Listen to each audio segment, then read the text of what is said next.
नमस्कार, मैं हूं आपके साथ पूर्वी राय और आप देख रहे हैं प्रभात दर्शन न्यूज।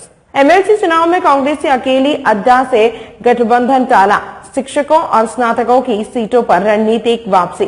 खबर उत्तर प्रदेश की राजनीति में कांग्रेस पार्टी की राजनीतिक चाल से जुड़ी है। यूपी कांग्रेस प्रमुख अजय राय ने घोषणा की है कि वह आगामी 2026 में एमएलसी परिषद विजय चुनाव में सपा के साथ गठबंधन नहीं बल्कि अकेले ही भाग लेंगे, विशेष रूप से स्नातक और शिक्षक निर्वाचन क्षेत्रों में। बहरहाल उन्होंने यह स्पष्ट किया है कि यह कदम लोकसभा चुनाव के गठबंधनों पर असर नहीं डालेगा। यह किस लिए? इसे कांग्रेस की 2027 विधानसभा चुनाव के लिए संगठनात्मक पुनर्निर्माण की दिशा में पहला कदम माना जा रहा है। यह रणनीति कांग्रेस को सपा के भीतर अपनी उपस्थिति मजबूत करने और भविष्य में बेहतर स्थिति में गठबंधन बिठाने को अवसर दे सकती है। उत्तर प्रदेश की राजनीति में इस समय सबसे दिलचस्प घटनाक्रम सामने आया है। आगामी शिक्षक और स्नातक निर्वाचन क्षेत्रों के एमएलसी चुनाव को लेकर कांग्रेस पार्टी ने बड़ा ऐलान किया है। यूपी कांग्रेस के प्रदेश अध्यक्ष अजय राय ने साफ कर दिया है कि कांग्रेस इन चुनावों में समाजवादी पार्टी के साथ संगठन नहीं करेगी और पूरी तरह अकेले मैदान में उतरेगी।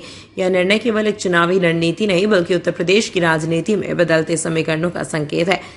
पृष्ठभूमि को समझें तो 2024 लोकसभा चुनाव के समय कांग्रेस और समाजवादी पार्टी ने महागठबंधन के तहत साथ मिलकर चुनाव लड़ा था। हालांकि उस चुनाव में गठबंधन को सीमित सफलता मिली और भाजपा ने फिर भी प्रदेश में मजबूत प्रदर्शन किया। अजय राय ने अपने बयान में कहा कि कांग्रेस शिक्षक और स्नातक निर्वाचन क्षेत्रों की सीटों पर पूरे दमखम से उतरेगी। उनका कहना है कि कांग्रेस का संगठन जमीनी स्तर पर फिर से खड़ा हो रहा है और पार्टी इन चुनावों को राजनीतिक पुनर्निर्माण का पहला चरण मान रही है।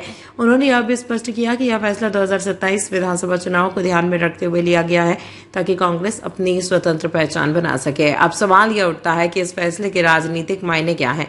दरअसल विधान परिषद चुनाव भले ही विधानसभा चुनाव जीतने बड़े न लगे, लेकिन इनका महत्व बहुत गहरा है। शिक्षक और स्नातक निर्वाचन क्षेत्र वही सीटें हैं जहां सीधे शिक्षित तबके और संगठित वर्गों का वोट पड़ता है। ऐसे चुनाव में सफलता से पार्टी की संगठनात्मक क्षमता और जनता के बीच उसकी पकड़ का अंदाजा लगता है।